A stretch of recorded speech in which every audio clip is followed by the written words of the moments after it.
한국의 현대자동차가 반도체 수출액을 뛰어넘은 상황에서 이제는 중국에 대체할 시장이라 평가받는 베트남 시장에서의 돌풍도 매섭습니다.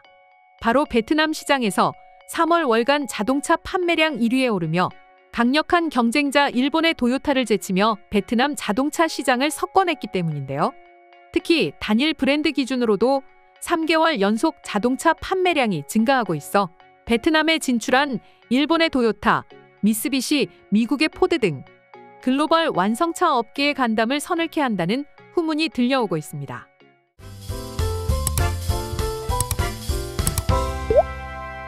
전 세계적인 경기 침체로 미국과 일본, 영국 같은 선진국들의 경제 상황이 어려워지고 모두가 가난해지며 돈 쓰는 걸 줄이는 시기에도 한국의 현대자동차만큼은 꼭 사겠다는 일념이 전 세계적으로 퍼져 자동차 구매로 이어지니 말이죠. 주목해서 봐야 할 점은 베트남 시장에서의 점유율 경쟁이 한국 자동차 기업들의 집안 싸움이라는 점입니다. 베트남의 3월 월간 시장 점유율을 보게 되면 1위는 현대차, 2위는 도요타, 3위는 한국의 기아가 차지함으로써 한국은 단 2개 기업만으로 베트남 자동차 시장을 석권하게 됐는데요. 한국 자동차 기업들의 베트남 자동차 수출이 늘며 브랜드 파워를 키워나가자 한국과 베트남 양국 간 외교 관계마저 지난날의 앙금을 모두 풀고 전략적 동맹 관계로까지 발전해 나가고 있습니다. 많은 분이 아시다시피 한국은 베트남전에 군대를 파견해 베트남과 갈등을 빚은 적이 있어 양국의 사이는 마치 지금의 한중 관계를 보는 것 같았는데요. 그런데 지난 2018년이죠. 박항서 감독이 베트남 축구대표팀 감독으로 부임과 동시에 베트남 축구를 동남아시아 강자로 발전시키며 양국 간 협력에 물꼬를 트이더니 이제는 현대자동차, 기아차가 압도적인 자동차 생산 기술력으로 베트남인들의 마음을 사로잡으며 외교관 노릇을 톡톡히 해내고 있는 것입니다. 베트남전 후 수십 년간 외교력으로 베트남과 화해하기 위해 노력해도 안 되던 것을 현대자동차와 기아가 해낸 것이죠. 정말 한국의 효자 노릇을 톡톡히 하고 있으니 두 기업의 활약상을 보는 것만으로도 제 가슴이 뜨거워지고 있습니다. 사실 베트남 시장에서 한국의 자동차는 인정받을 수 없었다는 평이 끊이지 않고 있습니다. 한때 총을 겨누고 서로를 공격하는 처지에 있었지만 한국과 베트남은 서로 비슷한 역사가 있어서인데요. 먼저 한국과 베트남은 1천여 년 전 세계 국토 면적의 4분의 1을 차지하며 인류 역사상 유례를 찾아볼 수 없었던 몽골 제국의 공격을 격퇴한 공통점이 있고 일본의 대외 팽창기에도 민족이 일치단결해 일본의 침략에 맞서 싸워 독립을 쟁취한 역사가 같기 때문이죠. 물론 한국 자동차 업체들이 압도적인 기술력으로 전 세계 디자이너들이 인정한 자동차 디자인으로 베트남인들의 마음을 사로잡았다지만 이러한 역사를 공유하고 있는 점도 무시하지는 못하겠습니다. 자동차를 기반으로 한 양국의 파트너십은 더욱 공고해질 전망입니다. 바로 공공의 숙적 중국 때문인데요. 이미 한국과 베트남은 국제적 민폐 국가로 불리는 중국으로 인해 받은 피해가 이루 말할 수 없는 상태죠. 먼저 중국이 한국에 자행한 가장 최근의 행태를 살펴보자면 미국의 반도체 제재로 뺨을 맞자 엄한 한국에 화풀이한 것이 대표적 사례인데요. 중국의 외교수장이라는 사람은 한국에 불장난하면 타 죽는다라는 역사의 길이 남을 망언을 서슴지 않고 반도체 기술력도 없으면서 미국도 인정한 한국에 삼성전자, SK하이닉스의 반도체를 사용하지 않겠다고 목리를 부리고 있어서입니다. 베트남도 중국의 어리광으로 마음고생이 이만저만이 아닙니다. 군사적 전력이 미국과 비교조차 안 되는데 계속해 미국과 승부를 벌이겠다고 베트남의 영해를 무단 침범하고 베트남, 필리핀, 인도네시아 등 동남아 국가들이 있는 남중국해에 이제는 인공섬까지 설치하며 이들 국가의 영해를 무단으로 점유하고 있어 베트남의 고심이 이루 말할 수 없는 지경까지 이른 것이죠. 결국 양국이 함께 살 길은 서로 연합해 중국에 맞서는 길밖에는 없으니 한국과 베트남이 지난날의 아픈 역사는 있고 협력의 길을 모색하게 된 배경이죠. 실제로 이 같은 양국의 행보는 수치로 나타나고 있습니다. 중국의 목리로 한국은 지난해 IMF 이후 가장 좋지 못한 수출 성적을 기록했는데요. 이에 한국은 가장 큰 무역교역국인 중국의 비윤리적인 행태로 인해 국가 경제와 국민들의 생활이 어려워지는 상황에까지 이르렀죠. 하지만 세계 경제가 어려운 상황에서도 베트남은 각종 해외 언론으로부터 마치 한국의 1970에서 1980년대 모습을 보는 것 같다는 평가를 받으며 반도체, 자동차, 스마트폰 등 한국 제품 수입을 대폭 확대하기도 했습니다.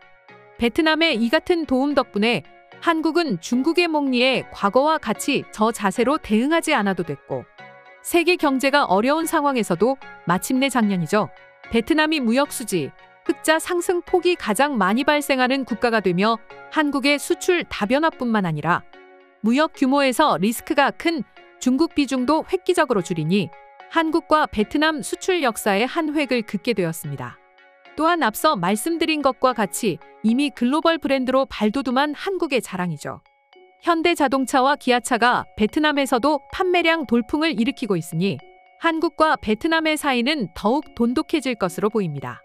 한국 정부도 베트남의 이 같은 한국 사랑에 감동해 베트남에 대한 아낌없는 지원을 약속했는데요. 특히 삼성과 SK, 현대 등 우리 대기업들도 더 이상 중국의 망나니 같은 행태를 좌시하지 않으며 각종 생산시설을 이전하고 준비 중에 있는데요. 이런 상황에서 한국을 보는 듯한 부지런함을 자랑하는 베트남이 한국에 대한 애정마저 남다르니 많은 한국 대기업이 중국의 생산시설을 베트남으로 차츰 옮기는 이유기도 합니다. 노동자들의 임금이 치솟는 가운데서도 베트남은 비교적 노동력마저 제공하고 있으니 앞으로도 양국의 협력은 지속될 전망입니다. 당연히 베트남 진출의 선봉장 역할은 삼성전자와 현대자동차가 앞장설 것으로 보이는데요. 이미 삼성전자는 수년 전부터 베트남에 스마트폰 공장을 세우고 최근에는 중국에 있는 반도체 공장을 베트남으로 옮기는 방안마저 거론 중이라는 소식이 들려오고 있습니다.